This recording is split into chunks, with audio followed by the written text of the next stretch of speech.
não abri mão da minha identidade, porque eu entendi que a pessoa que queria ser feliz médico é a mesma que entrou na faculdade de medicina.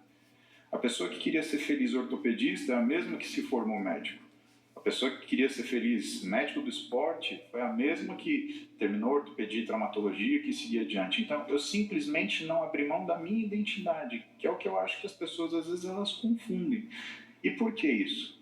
Porque hoje a quantidade de estresse que a gente sofre é tão grande que a gente começa a optar por prendas, por agrados, né? E esse agrado, essa satisfação transitória que vem, que é importante você ter satisfação, mas não é importante você trocar felicidade por ela.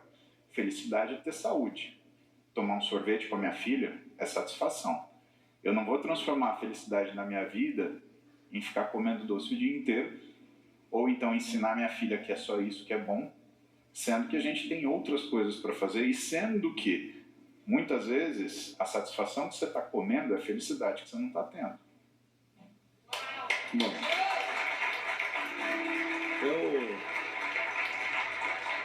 eu sinto uma energia de paz tão grande no músico que eu não sei nem o que perguntar. Eu vou abrir para vocês perguntar.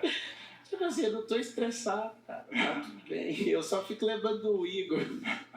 Tem um cara que imita ele. E eu fico assim, todas as vezes que aparece o vídeo, eu falo, eu tenho que assistir. Essa paz de espírito é tão linda. Para mim, o último estágio da inteligência é a humildade. Eu não vejo você com energia baixa, eu vejo você com uma humildade extrema, assim, ó, de aprendizado, de reconhecer sua identidade como ser humano. Isso mexe comigo, como pessoa. Às vezes eu fico em crise. Ficar perto de pessoas como você me deixa em crise, que me dá vontade de achar isso aí, sabe? Pra que a pressa se o futuro é a morte? Me fala uma coisa. Quem você tratou na medicina que parecia que não dava para tratar e aí você conseguiu, junto com a pessoa, porque depende da mente da pessoa também, que você falou, cara, esse caso aqui é o maior case de sucesso meu na medicina, que eu fui lá e consegui reabilitar alguém, ou não sei, operar, ou trabalhar de alguma forma com uma pessoa, e aí parecia impossível fazer, e você conseguiu com essa pessoa. Você acabou de responder a pergunta. Todo paciente é intratável até que você decida ajudá-lo. A questão é que às vezes a gente acha que a gente cura as pessoas pela vida delas. Isso não é verdade. A vida das pessoas não é uma foto, é um filme. Você trata hoje, ela vai arrumar outro problema, você trata de novo. A questão é que você tem que ter a serenidade de entender que ninguém é obrigado a fazer o que você está mandando o resto da vida, Pablo. Porque se você fizer isso, você estoura as pessoas. Muito bom. Uma coisa é você tratar a pessoa, outra coisa é você comandar a vida dela e dar um fardo.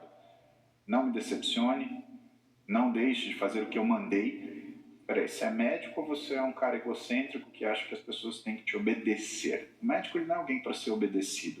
O médico é alguém para ser respeitado, ouvido e para ser uma pessoa, na medida do possível, querida, porque é uma das relações mais verdadeiras que você vai ter. Você vai mentir pro seu médico? Muito bom. Me fala uma coisa. Qual foi o código que você leu da natureza, assim, que eu chamo de código, que é uma forma de decifrar. Olhando para a informática, às vezes as pessoas ficam, por que o Marçal fica falando código? Código para mim é o seguinte, um programador ele escreve uma linha de comando, aquilo ali, a formação daquilo, o funcionamento daquilo é o código. Se, por exemplo, você descobriu a riqueza, você conseguiu acessar esse código. Aí tem gente que pensa, não, eu não nasci para ser rico. Não, você não pegou o código da riqueza, que é a sabedoria, a prosperidade, a riqueza é a relação da árvore lá, a semente, o crescer da árvore e o fruto lá na ponta, lei da semeadura e da colheita. O que você leu na terra? O que você leu que você fez assim, uau? O que você leu às vezes na medicina, no casamento, na sua relação com Deus, ou na sua relação com seus seguidores?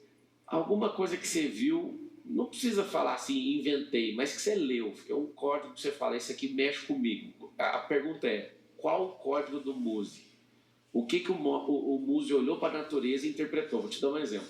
Tá. Meu filho que tem 10 anos hoje, quando ele tinha 6, a gente estava voltando de uma corrida, que eu estava no Campeonato Brasileiro de Mercedes-Benz, e ele foi comigo e voltando, ele viu um cavalo correndo no pasto, ele falou assim, o homem não criou o carro.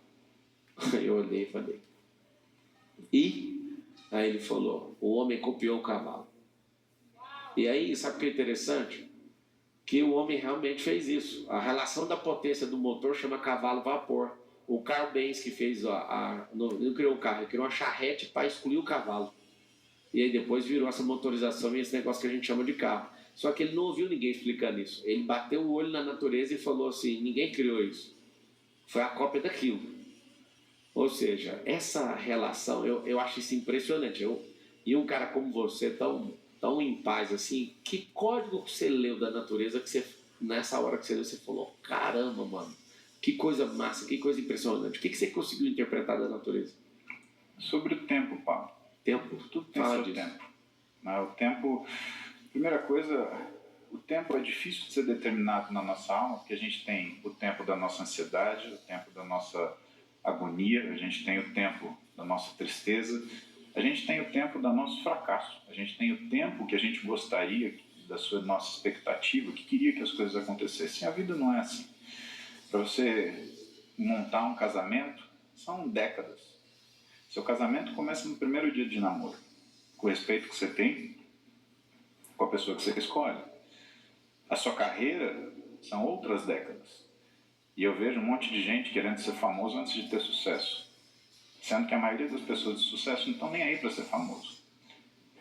Eu vejo o que é o tempo em relação à percepção da riqueza. Precisa passar tempo para você ver que aquele carro de 1 milhão que você comprou, ele só tem um significado: te lembrar o quanto você trabalhou, e não que você é melhor que outra pessoa. E quando você entende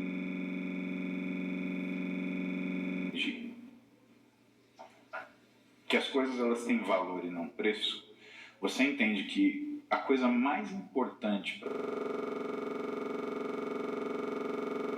você, ou pelo menos que foi para mim na minha vida, foi entender que cada coisa tinha o seu tempo. Você tem o tempo do atrito, você tem o tempo do perdão, você tem o tempo do problema, você tem o tempo da solução. Agora, de tudo que você pode fazer, se você não tiver tempo para você, o resto vai ser tudo em vão. Então, daquilo Você que eu não posso quis ser falar, padre, não, cara? Você não queria ser pastor, não? eu quis sim. Você sabe que um dos Não meus... tem como, não. Essa palavra é de apaziguamento, de pastoreamento, eu vou te ajudar, vou cultivar sua alma. Eu tô quase convertendo a religião dele. Mas aí eu ia ser padre para mim, você sabe que tem